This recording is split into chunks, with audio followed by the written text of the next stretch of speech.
I've now completed this work thought form, and in hindsight, I could see that I could have easily just named it play. That work and play are sort of synonymous, I think that might be the right word, with each other. That work is adult play, and I'm not talking about work like working to live just to get a paycheck, but that you love what you're doing. And so now is time to just go through this thought form. This is issue 2 of the Grimoire, and this thought form, as I said, is called work. It is the next to the last thought form in here. And so what I'm going to do is I'm going to kind of go through it sort of as divination. Like, I'm just going to see what stands out as important to me at this time instead of going through every single one of the words that the page has. I'm just going to sort of do it intuitively. And then I'm going to explore the meaning as it goes along with the empty spread that was after the work thought form. And what I had come up with was release. In regards to a conversation that I was having as a one-on-one with somebody else, it was something that they were looking to do. So I explored the theme of release and the idea that, is it actually letting go if you're releasing something because you're bringing it again and again? So what I'm going to do is I'm just going to sit back and I'm just going to take one page at a time and see what comes out, what stands forward. So let's just take a moment here and breathe. So if I just look at the symbology of the thought form itself, the quantum memoir thought form with the 7 seed words and the images that I filtered into it, I can recall the fact that when I had created this, I was in a very agitated state. I had this fly that was trapped in my little studio with me that kept landing on my page. You know, I've been working on trying to figure out the most proper way to manifest currency or income without having to subject myself to this idea of having to work to live, but doing the work in a way that I could feel valuable and feel good about it, that I'm not creating any kind of karmic measure. And I imagine that there's probably some note over here somewhere that has to do with karmic measure. Actually, this looks like a measuring tape, the ladder. So when I created this page, I was just very kind of agitated with the state of the outside world and how I couldn't mold it and bend it and force it to deliver this answer to me that I've been looking for. And although I don't know that I specifically have the answer that I've been looking for, I feel like I'm much at more peace with where I am right now. Perhaps I have released something, or I have let go of something so something new can come in. But there's definitely been a change of my mindset and my emotions, my feelings about money since I first created this thought form spread, for this issue. But then also how I feel about it now as I'm going back over and reading the notes and having a new life experience. So I could definitely see personal growth from the time that I created this until now. And wow, this is ironic. Wow, I had no idea how ironic that is.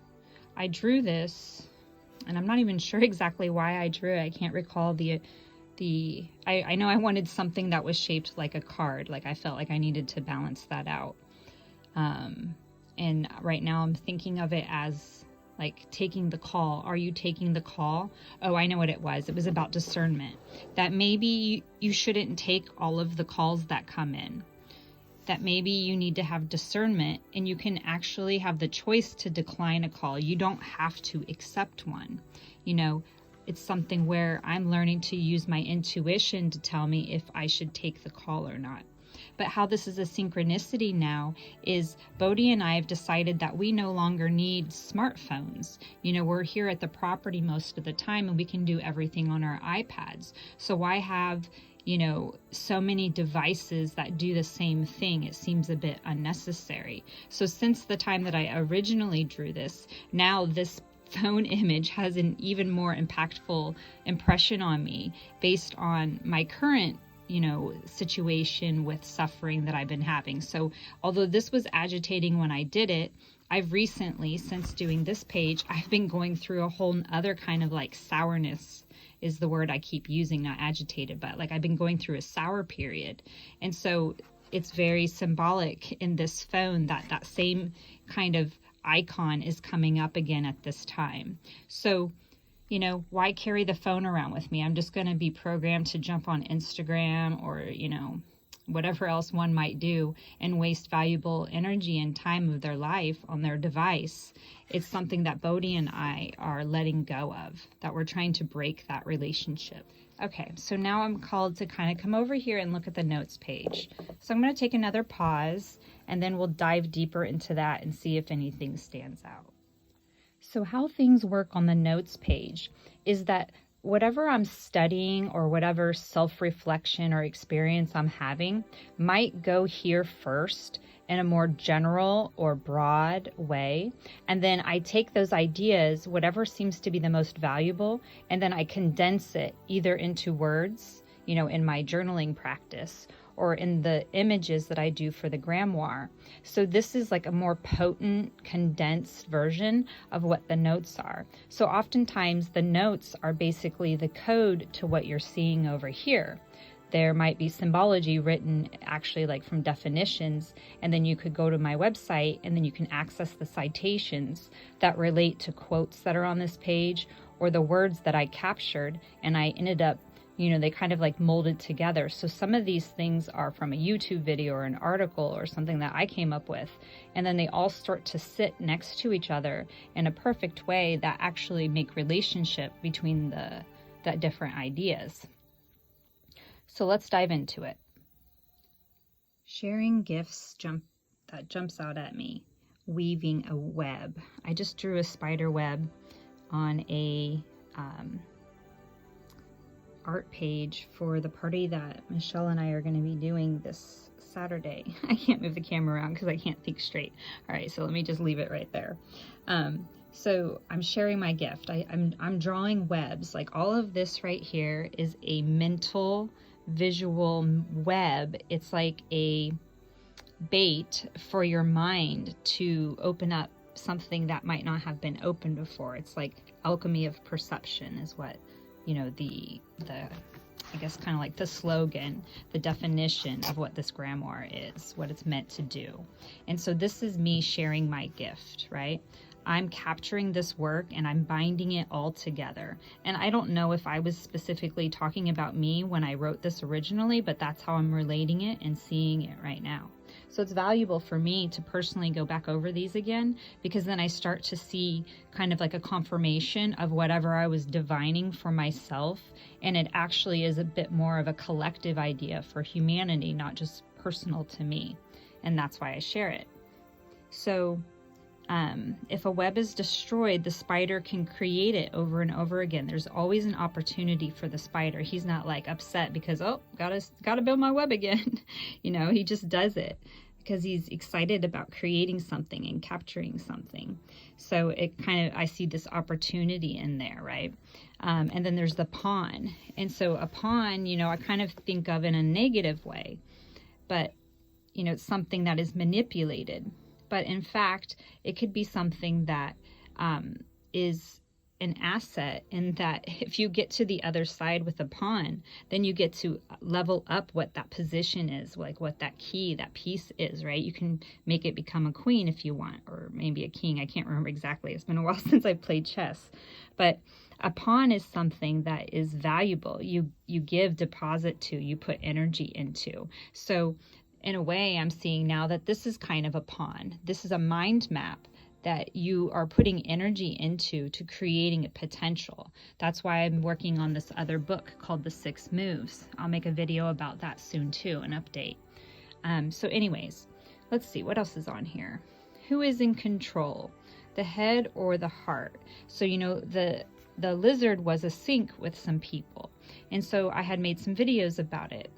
Who is in control, the head or the heart? And I guess the heart is what we're trying to get to, right? That our head has not really, it's led us to a lot of technology, you know, advancements in civilization, but it's really disconnecting us from one another. You know, with these phones, we're not in physical contact. We're in contact through an imaginary voice. You know, what I've noticed is that when I talk to people, I have an talk to them through Instagram or online, I have an impression of them, who they are in my mind, but they might not be that at all. So it's very interesting when you start to see these different perspectives of like who you are in relationship to your mind map, the visuals that you're drawing out. You start to see, the images that I'm drawing might be different ones that you're drawing because you've had a different life experience. So you could start to see a reflection of what you've consumed in your life, and then it's reflected to you on the page so that you can then have an awareness of it and then try to learn something from it. So let's see what else.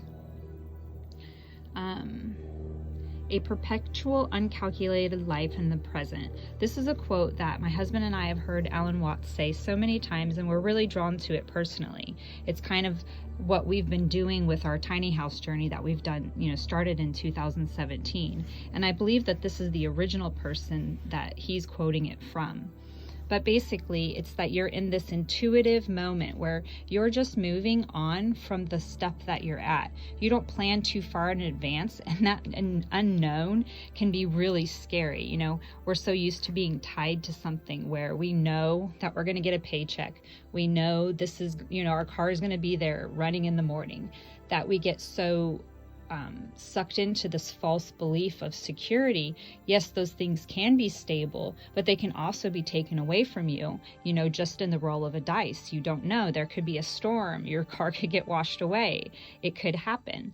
So we've been living in this perpetual moment to where we're not worried about anything. We're really just sharpening our tool to be able to respond favorably in all of the moments, to have a toolbox of mental knowing that we can survive and that we can do it with virtue. We don't have to do it in a way that would be hurting anybody else or the planet. So this is kind of like what our philosophy on life is. What are you teaching the younger generations? So this idea that we were supposed to graduate from high school and go to college and then get a good job and then buy a house and start a family. Like, this is what our generations have been taught. And we recognize, like, what the fuck? That didn't work out. And so we're like, we've been spending hours, stressing over life, not doing what we want to do, when now there's this opportunity and this potential, especially because everybody's been home for so long now, over a year. Or not everybody, but maybe a lot of people, that we realize that I want to do something different with my life. And now is the opportunity. It is a doorway. I just drew a window opening in my most recent grimoire that will go into issue 3. There's this window of opportunity that's happening right now that many of my generation and probably younger are now going to this idea of work play, of adult life that isn't so cookie cutter and cut and dry, and that it actually serves humanity instead of just yourself or some corporation.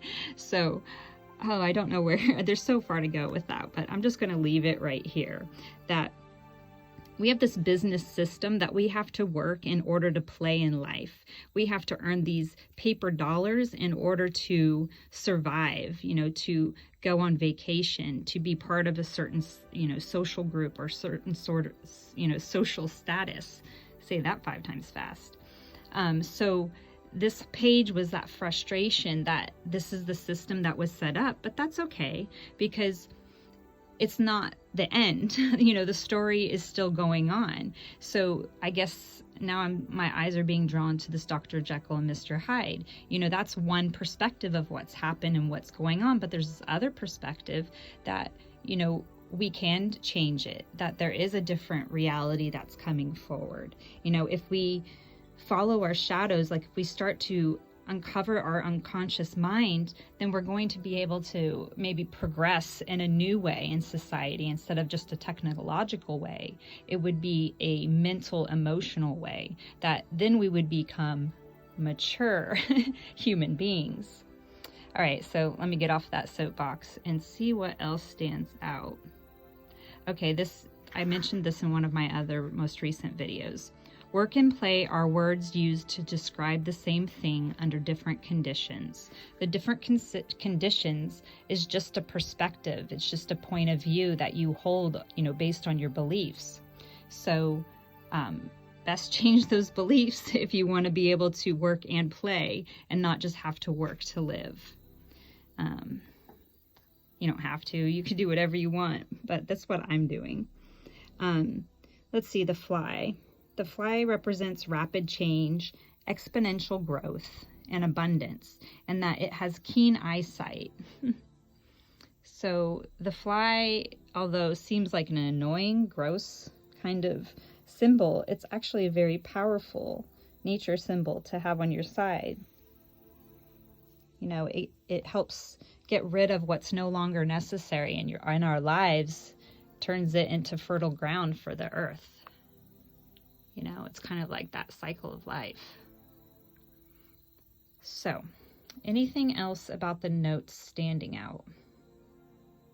Failure to accept this tension results in evil being projected onto others. So that's that Dr. Jekyll and Mr. Hyde.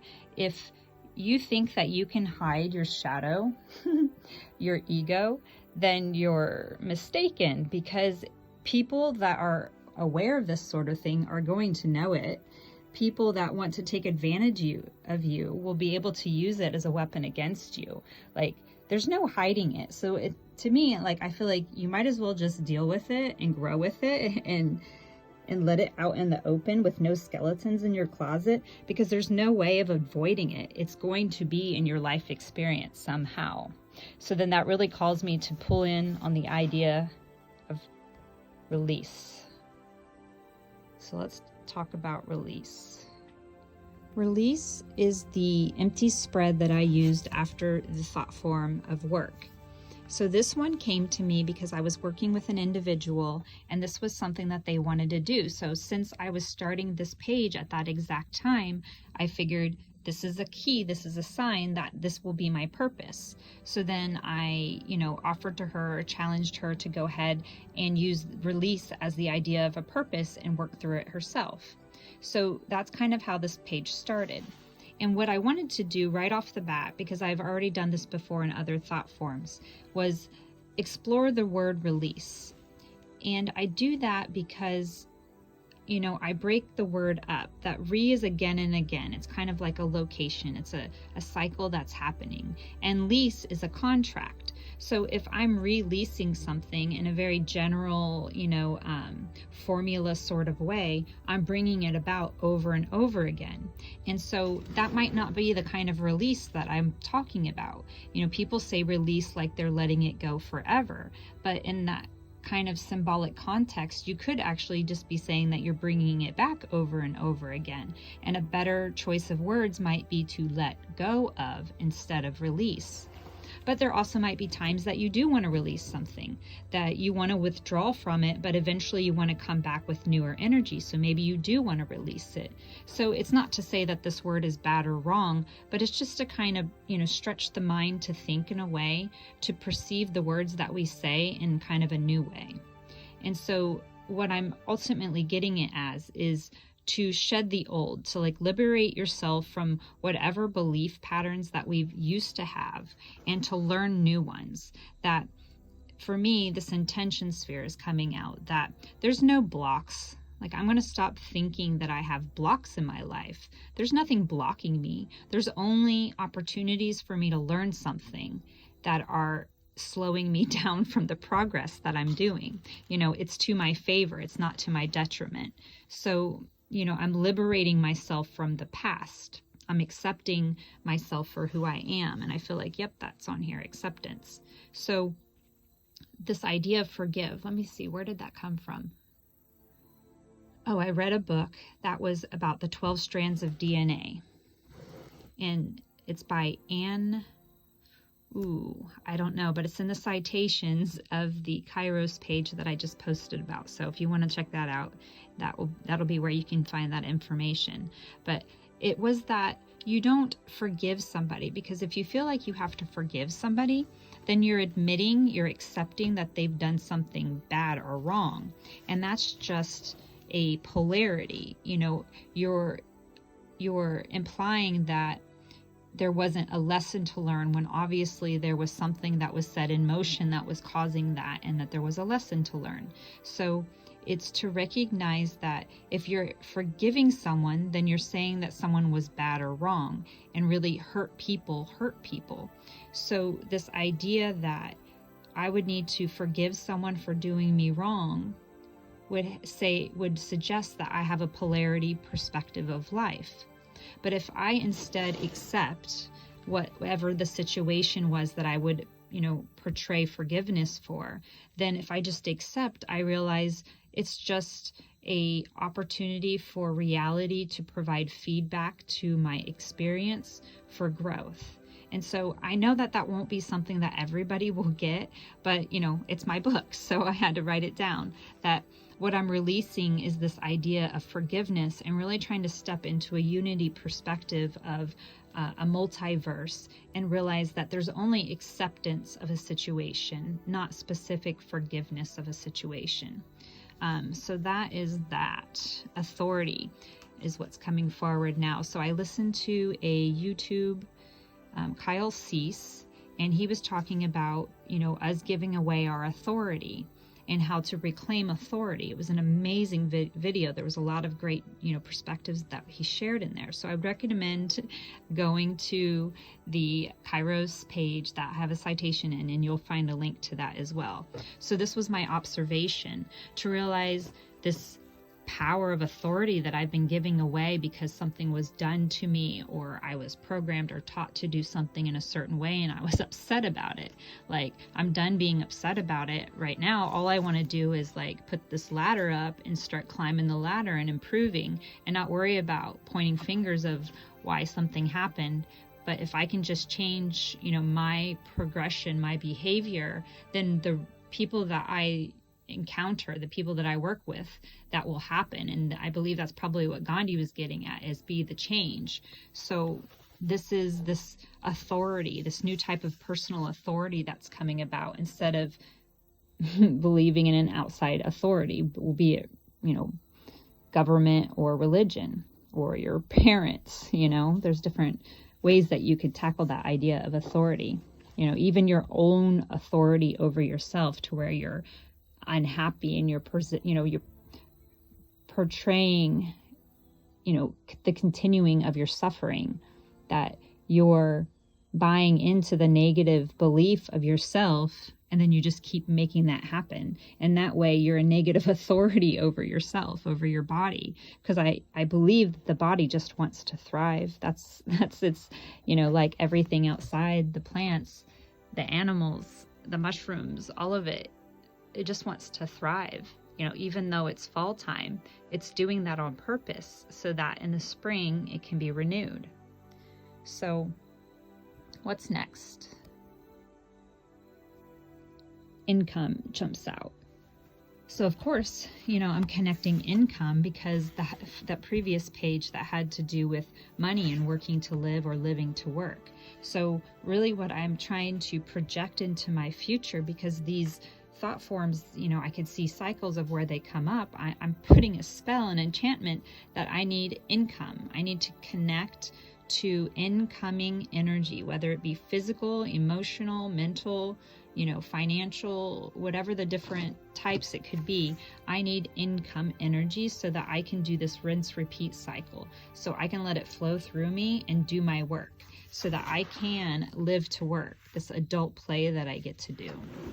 So what comes next? Form follows vibration. So I watched several things that were unrelated, but seemingly they come together for me, about sacred geometry, that form follows vibration. Before there's a physical object, before there's this pencil, there's a vibration that generates the solidness, the color of this pencil, the density of it, the physicality of it. And so this is sacred geometry. So I wrote down this little blurb here that I think I should read out loud, because it's basically the magic, the suggestion behind putting all of these ideas within the seed words in a sacred geometry shape. So I see sacred geometry standing out here. So the little statement that I got from either the book or the video, you'll have to check out the citation list, is this. Staring at or visualizing activates certain nerve endings and increases one's ability to connect with greater multi-dimensional components of our universe. And so that's sacred geometry, which is this fruit of life pattern that my journal is written within. As we wrap up this page, direct experiences coming forward, that I try to only write about my direct experience. One of the previous videos, I mentioned, I think what was I looking at? I don't know if it was a thought form that I was doing. Yeah, it wasn't that.